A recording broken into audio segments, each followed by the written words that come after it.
We live on a farm in Saudi Arabia, and this is what that actually looks like.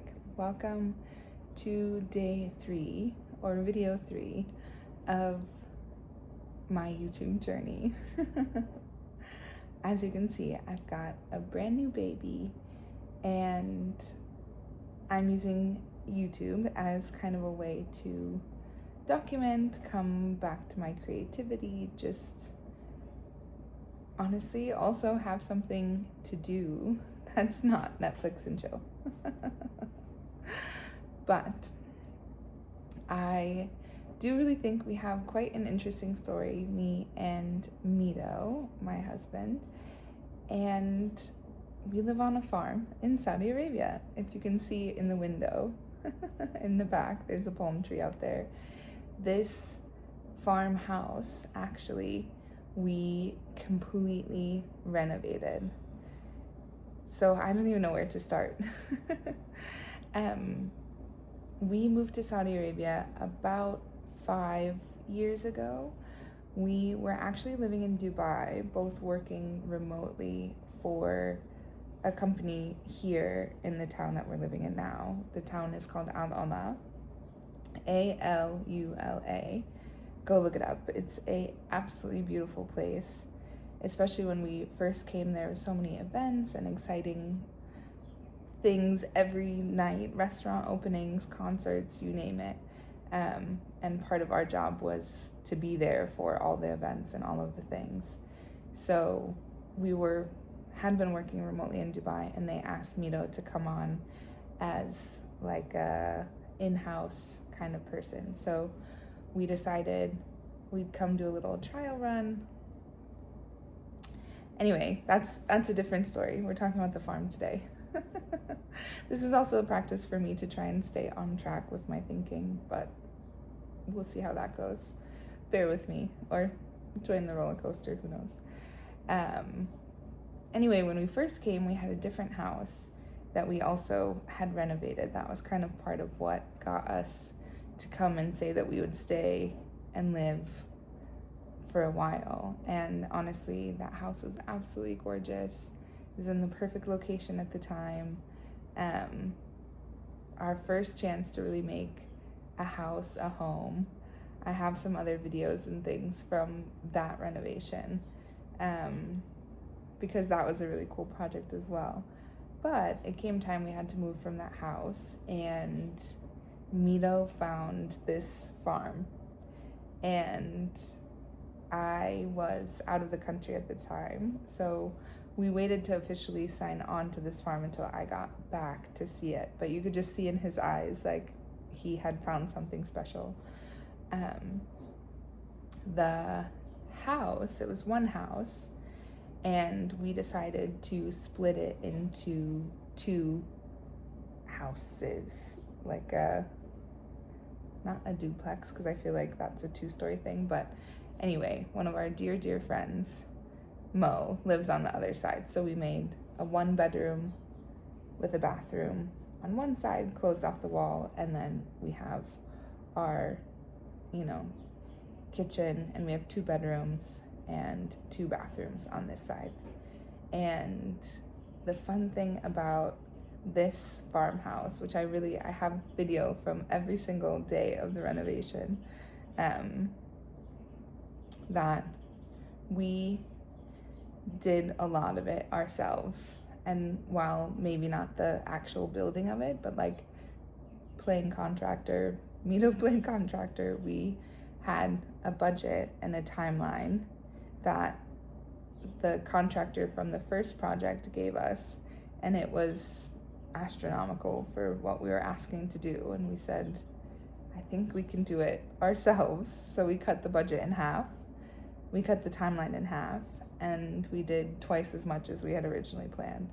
So even this blue our blue kitchen cabinets are from the first house. The first house, we took everything out and put it in to this house here. So we had to play a little Tetris with the kitchen. This huge window, if you could see. Let's see if I can move it.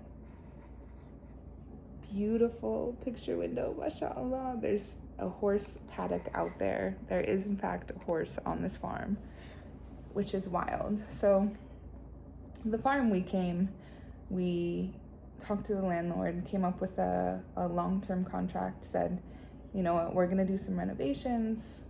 I'm not exactly sure the specifics of this, but they negotiated, you know, we'll pay for the renovations and the rent will be less and this time amount of things, whatnot. The contracts usually here, or what we've done in the past, is do a long 5 or 8 year kind of contract. Just even if you're not going to be here for that long, it just ends up being easier.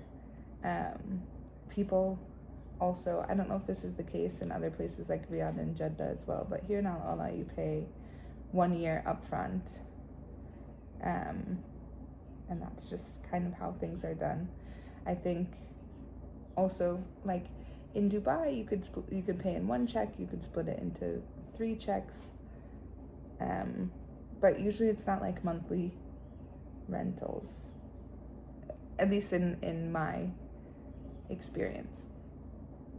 Anyway, so we said we'd do some renovation, but the farm itself has a ton of citrus trees, so meaning lemons, oranges, there's like kumquats, there's so many different types of oranges. First of all, like little mandarins, big oranges, small little limes almost, all sorts of things.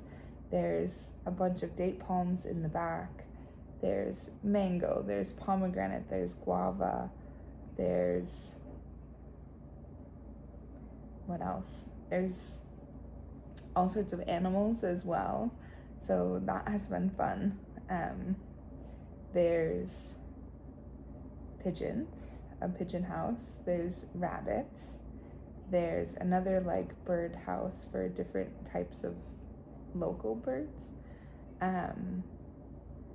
We have chickens for fresh eggs in the morning, which is amazing. We have ducks. We have 2 geese that are kind of mean. And there's goats. And we also started raising goats. We have 1 sheep. So it's interesting because here, like we came in and it's a working farm. Now there is someone that lives on site in a little, when we did the renovation, we actually created a separate little housing structure. They were living, you know, in an attached part in the back. So gave them more space, a little, you know, near the gate, near the entrance. But it's a working farm, right? So this guy takes care of all of the animals and all of the plants as well. We also started a little garden. We kind of start it every couple months or so because depending on the weather, things either are growing really nicely or you need to replant. Like summer is so hot, so only the eggplants and onions are doing okay right now. But we came on, so we don't have to take care of any of the date palms or the citrus trees, anything like that, or again, any of the animals. So when we came and we saw how much space there was, the first thing that Mito did was get these, I'm like, we got the geese first, I'm pretty sure. And it's funny because here in Saudi there's a website that is like eBay, shall we say, but honestly for like the randomest things, like geese and other, you know, animals and whatnot. It's called Haraj, and I'm sure it's all in Arabic, and it's all very like local Arabic as well, so Mito had to brush up on his super Saudi dialect. But we went and picked up these geese. which was hilarious. I have a video of that as well. Brought them back to the farm, and then we decided to get some chickens of our own.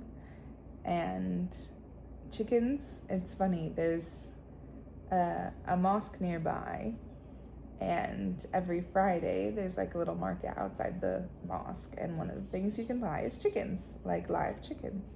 So it's been more than once that we've gone to the market and come back with chickens. So we have chickens, then we have ducks as well. We've had, the thing is, we're out. Alola is it's a proper town. It's a small town, and it's actually, again, go look it up. It's really cool because it's the flagship tourist destination here in Saudi. We have an old town and the world's largest mirror building, and it's the sister city to Petra. I can talk more about that in another video, but what's interesting is that, like, you have the town and then it truly is like desert. So as we went from living in town to like further out, so we have a farm on one side and then maybe one or two other people like around behind us, but other than that, like, our neighbors are camels, truly. And then it's like 3 kilometers to another like smaller neighborhood, and then, you know, a 15-20 minute drive into town. So we're far out here. And a little bit, I lost my train of thought just now. Mom brain and ADHD. But yeah, we have all this space. So when we moved to the farm and realized, okay, we do have this space and we do, you know, have someone that's taking care of the animals. Okay, we can get our own chickens. Okay, let's get some ducks. Oh, this is where I was going with the ducks. We've had our ups and downs with the ducks because we started out with like 10, something like that, and then at least 6 or 7 got eaten by the wild dogs, because again, we're out in the middle of nowhere, so there's wild dogs. We have 2 dogs of our own that truly are guard dogs for the farm. I mean, they're our dogs, we love them. They come, Zuzu comes inside, Tum Tum is much more of an outside dog. But they very much protect and try and keep all of the wild dogs at bay. We've also fixed up the enclosures that the animals stay in, make sure that all the ducks are inside at night with the geese. All the chickens are tucked away nicely so no one's getting eaten. But we've definitely lost a few, got a few more. I think 1 or 2 wandered away, was the nice way of saying they got eaten as well. But yeah, then with the goats, it wasn't until about a year ago by now that Mito decided he wanted to get goats as well. And we started out, the landlord had goats and he sells them and things, so we bought a couple from the landlord. But then Mito again went to this website and found some beautiful gazelles down near like the border of Yemen. And by now we had been at the farm for about a year, and he shows me a video. He's like, oh, aren't these like gazelles cute? Aren't these goats cute? And I go, okay, are they coming? He's like, yeah, they're on their way. So don't ever be surprised if Mito shows up with extra animals for the farm.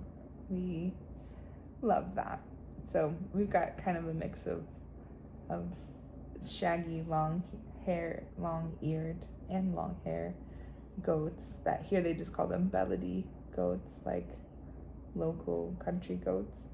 And then we have some gazelles as well. And then they're also crossbreeding. So we now have one, mashallah, one little baby that the mom is a shaggy haired goat and the dad is a gazelle, but it looks like a gazelle. It's really interesting. So anyway, that's just a little bit about our farm in Saudi, and what life looks like having animals, and getting to live on a farm, and that I can go pick lemons from the tree. It's almost mango season. Go get fresh mangoes, have dates, and it is really special, I think, especially being in a town like Alala, to really take advantage of living in the nature. Like, there's a neighborhood, there's like the main town area, then on the other side of town is like the neighborhood where most people live, and there's lots of like little cafes. That's where the one gym is, and for us to get over to that area is, if I'm driving, it's about an hour drive. 45 minutes or so. So it's a trek away, but you're in apartment buildings and there's somehow traffic in this little town, and it just, if you're gonna be out in a small town like this, in a place, we have got beautiful mountains, incredible nature, where you can see so many stars at night. So for us to be out on this farm, sometimes it feels far away from things, but I also just feel so grateful that, like, I can walk out and pick rosemary. We've got basil bushes. Like, it's just absolutely beautiful here. And I think not at all what I expected, to end up living on a farm in Saudi Arabia. And we don't know how long we'll be here, but what a cool place that, little baby, when she's growing up, if we're still here, that she gets to learn about the farm animals on an actual farm. So that's all for today, and subscribe. Thanks for listening if you made it this far. See what we've got to talk about tomorrow, because like I said, this is day three of 30 days, and I'm gonna try and do a video every day and really see what happens with YouTube, and when I start practicing talking to the camera like this, and just doing something else, something a little different with my nap trap time.